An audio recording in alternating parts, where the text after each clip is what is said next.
Hi guys and welcome to Gadget Reviews, and to this review of Teenage Mutant Ninja Turtles Out of the Shadows.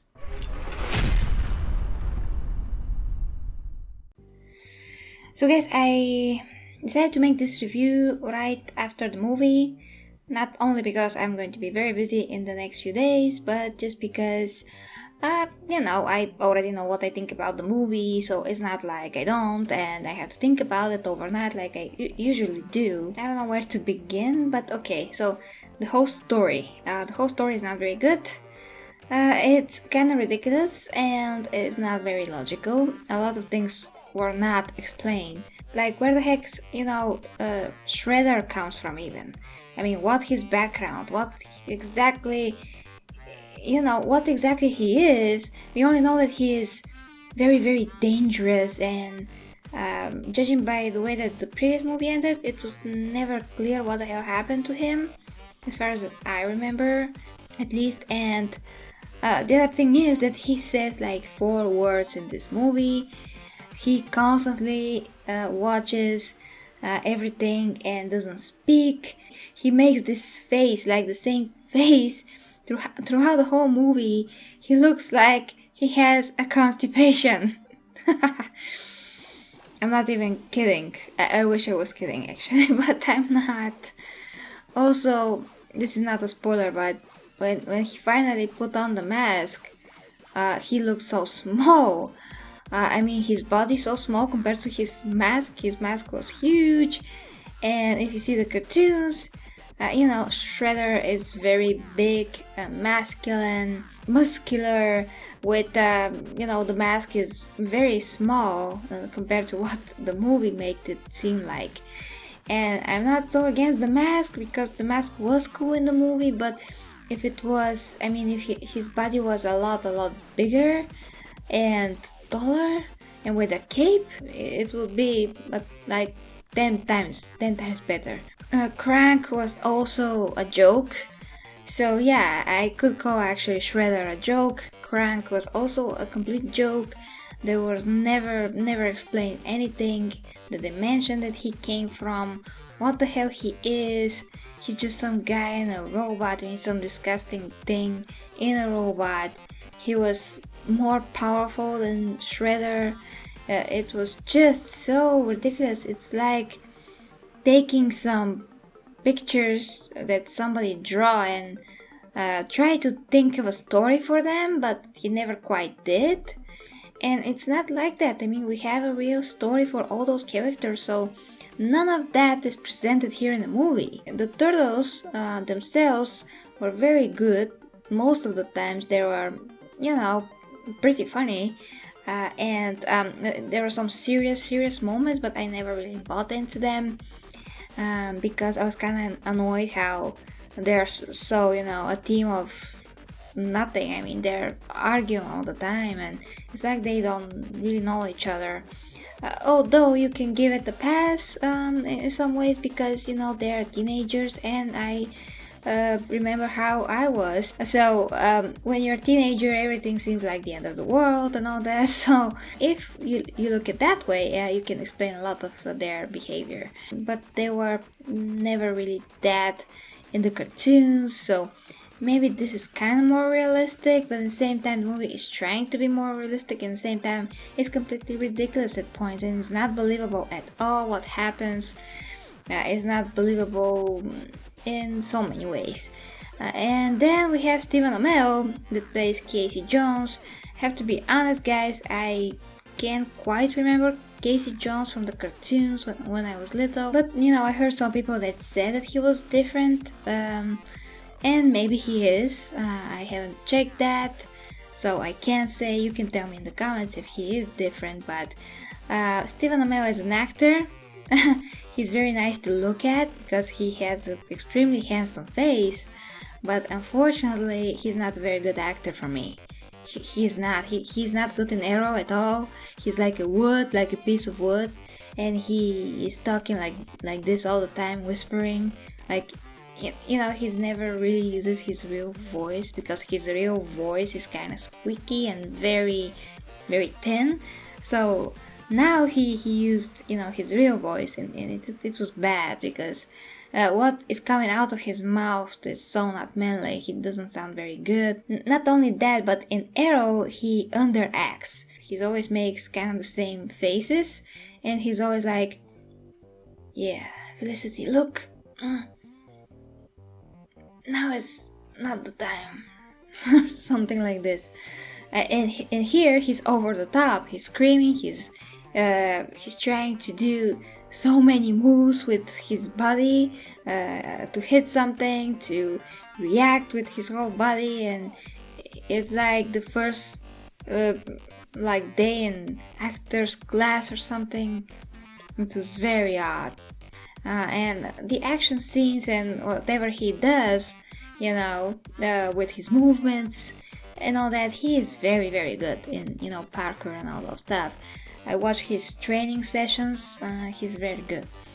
But other than that, he's similar to Megan Fox. I mean, he's very nice to look at, but he's not really acting very well. And in the previous movie, I didn't mind Megan Fox at all. Yeah, she was very good, I thought. I mean, for the movie, for the setting. Of course, she was not April O'Neil as I remember her. I mean, but now it was worse. She was worse for some reason. I mean, they made her a little bit more useful in this movie, but she is kind of also a little bit silly in the way that she speaks. She's kind of, you know, cliche, like something you can see in a Nickelodeon, you know, TV show or something. She's like, yeah, the turtles and what we experience here today, but no one knows that and this, and she's just odd. I mean, I can't remember a particular line that she said, but believe me, it's cliche and it's very childish, the way that, you know, her character was presented and the way that she did it. She was just like, oh yeah, everything's so good and happy, and oh, just roll the credits, something like that. I mean, not that this happened, but I mean, it was like in all those kids movies when something, you know, bad happens, kind of bad, and then after that everyone are like, good music, background music, and everyone like, yeah, oh yeah, give me a 5 or something. So it was cheesy as hell. Yeah, the word that I'm looking for, it's a big fat cheese. It's very cheesy. And she's made to look hotter than ever in this movie. So both Stephen Amell and her are super awesome to look at. No doubt about that. I mean, other than that, they're just like two people that don't really have an idea what they have to do. And one is kind of under acting and not accurately acting for the particular situations, and the other one is overacting and it's jumping and it's hitting stuff and it's like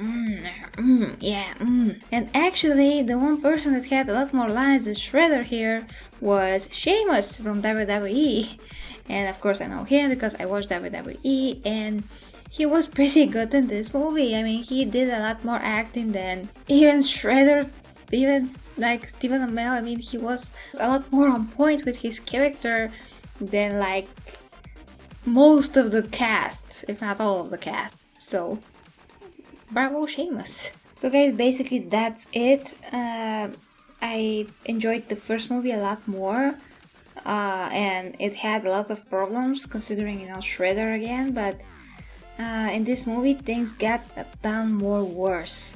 There were amazing action scenes, amazing things to look at, amazing, very cool 3D effects, pretty cool.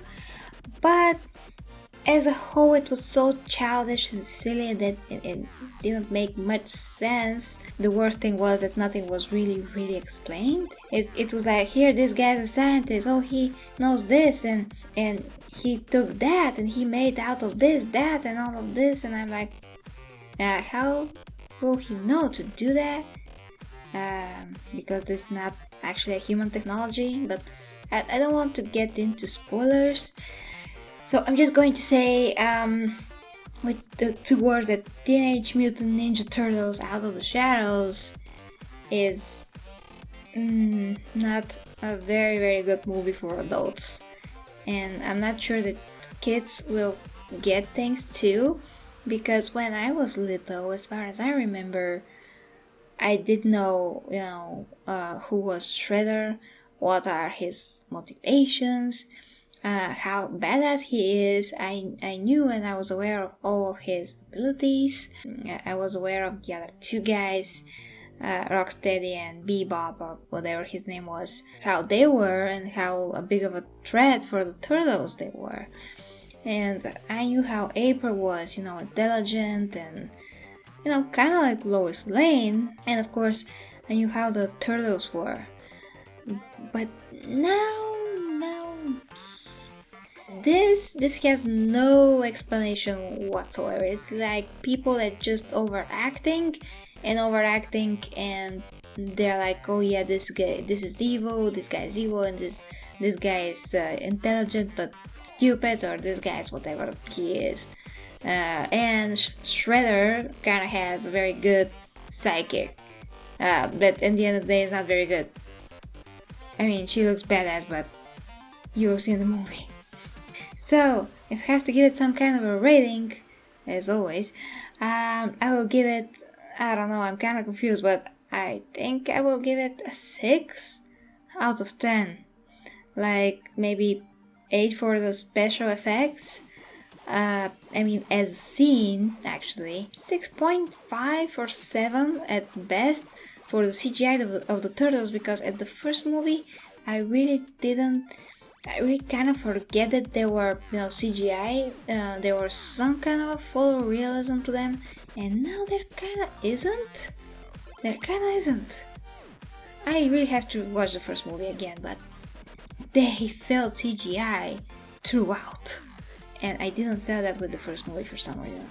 6.5 for the turtle effects, like 1 for Shredder, and 1 for Crank, 7 for Bebop, those guys, Rocksteady and the other guy, 2 for Casey Jones, and 3 for April O'Neil. So basically a 6. At the end, yeah, it's a 6 out of 10. So guys, thank you very much for watching. Please let me know what you think in the comments. Until next time with Gary G Reviews.